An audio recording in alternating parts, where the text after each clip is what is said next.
gone into the Army, and she sent him a note saying, "Send money. You have a daughter." She's been doing the same thing since.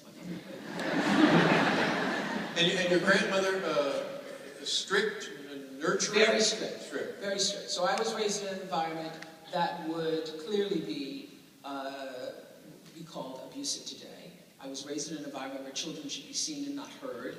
That was the adage in the house. You were struck. When you say abusive? Oh, I was beaten regularly. I remember one of my most vivid memories of getting beaten was my grandmother was very religious, and we were in church all the time. And I remember being beaten, and because I had gone to the well to get some water. You all may not know what a well is, but I'd gone to the well to get some water. We carried it in a bucket, and I was playing with my fingers in the water. And my grandmother had seen me out the window playing, and she didn't like it. And she whipped me before church, and whipped me so badly that I had welts on my back. So that you'd have welts, and the welts would bleed. And then when I put on my Sunday dress, I was bleeding from the welts. And then she was very upset with me because I got blood on the dress. So I remember getting another whipping for getting the blood on the dress. And I was raised in an environment where you're not allowed to even, hopefully nobody was in an environment this bad, where even when you are then punished, you're not allowed to have any feelings about the punishment. So while my grandmother was whipping me, she'd say, "You better shut up, you better stop that." And if you would have, your feelings are hurt when you're beat. And if I would say, or not say anything, but would look like I was upset that I just gotten beaten, I could very well get a whipping again. So you had to act like it never happened. Was it cultural? Was it social? Had this happened to her? Where does that come from? I don't know. I would assume that it is. You know what? I assume that certainly it is cultural. I know that there are many, certainly African American kids who were raised in homes where they were hit. And it was only when I became friends with Gail, and she raised, and not only did she raise her kids and never hit them, but Gail was the first African American I had ever known who'd never been hit. So most people that I grew up with were also hit. So it was cultural, it was social. I do believe that the beating of children came from learned behavior, being a descendant of slaves, that you learned from the master. That's how you punish, that's how you correct, that's how you discipline. And also religious in some ways. I think many people interpret the passage in the Bible that says, "Spare the rod and spoil the child." They think the rod is the stick that you beat the children, instead of a rod being a device for guidance.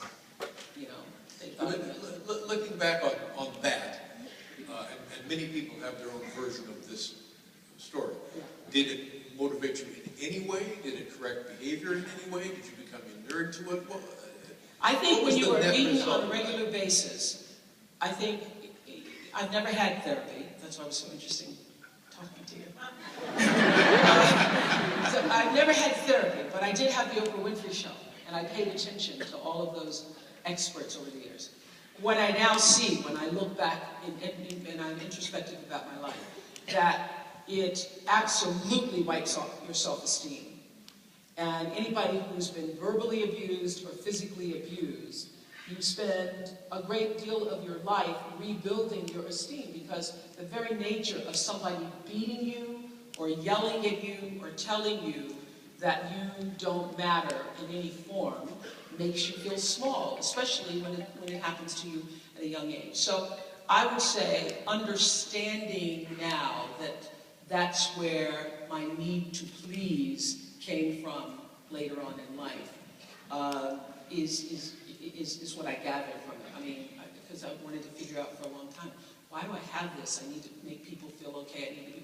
Because if you're not allowed to use your own voice as a child, you grow up wanting to do whatever you can to make everybody else feel like they're okay. Because when you say it isn't okay, you can be beaten. Was it, in addition to that, was it ever a deterrent to any kind of, correctional behavior? Yes, because, a lot of times, you're living in fear. You're not going to do anything you're not going to put your hands in the water. You're not going to do anything or say anything that you think is going to cause you. But then again, that's you cite there, you get the beating because you had your hands in the well water. I mean, honest to God, really? Honest to God, really. I remember that as a whipping. I remember another time standing on a little stool and, in my, we didn't have running water, so we had to bring water, washing the dishes, and I broke a dish. I remember getting beaten for breaking a dish, which, I shouldn't have been washing the dishes anyway at 4 or 5 years old, because I left my grandmother when I was 6. But all of that, I would say, Dave, and to anybody in here who's had a difficult background, and I know that many of you have, all of our stories matter. I wouldn't take nothing for my journey now.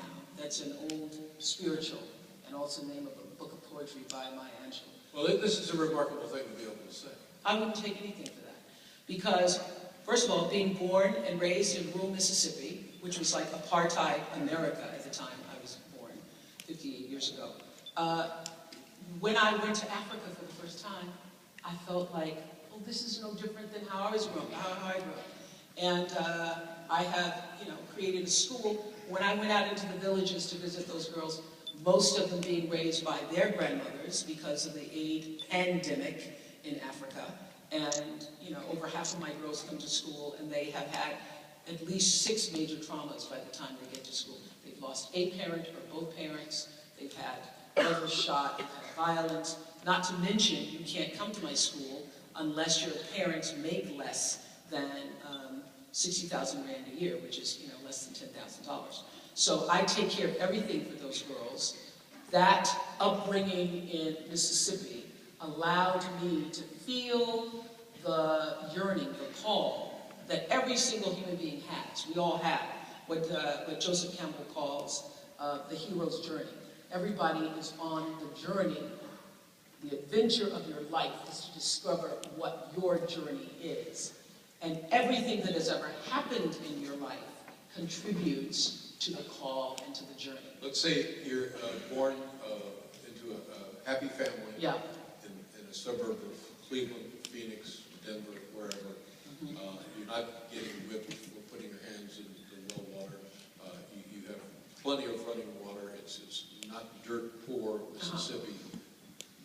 What happens to you now? Same thing or something different? No, your call is different than my call.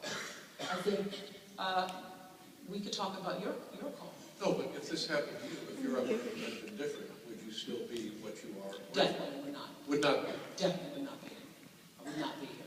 Had I not had the pressure and all, that's why I'm so grateful.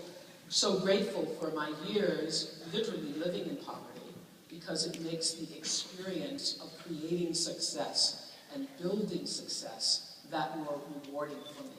And I know a lot of wealthy people. I know people who had, trust funds and families that were supposedly there for them, who are not as balanced, who are not as centered, and who do not have the peace that I have. Because ultimately, I think there is no success in your life unless there is also a sense of centeredness. Right. Let's listen to this. Yeah. There's the other side of that coin. Your story, you're growing up, your upbringing, rural Mississippi in the 50s. Yeah. Not unique. Yeah.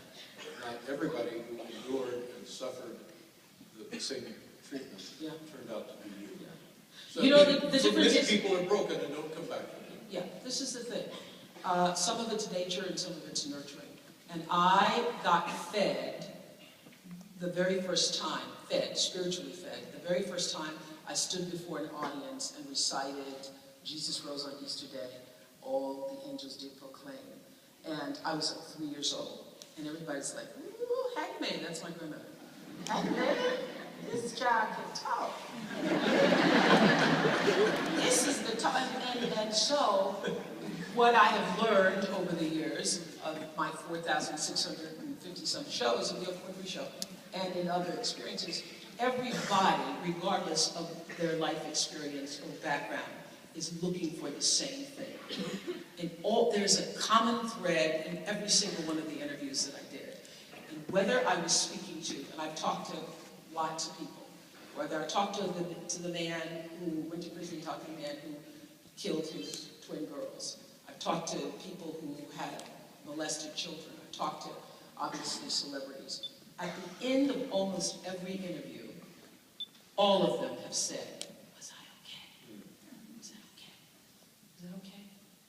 And what I have come to know is that that's what all of us are looking for. Every argument, every fight, every confrontation, every disagreement, it's not about the thing that you're fighting for most times or what it looks like. It's always about what is beneath the surface, and that is, do you hear me? Do you hear me? And is what I'm saying important to you?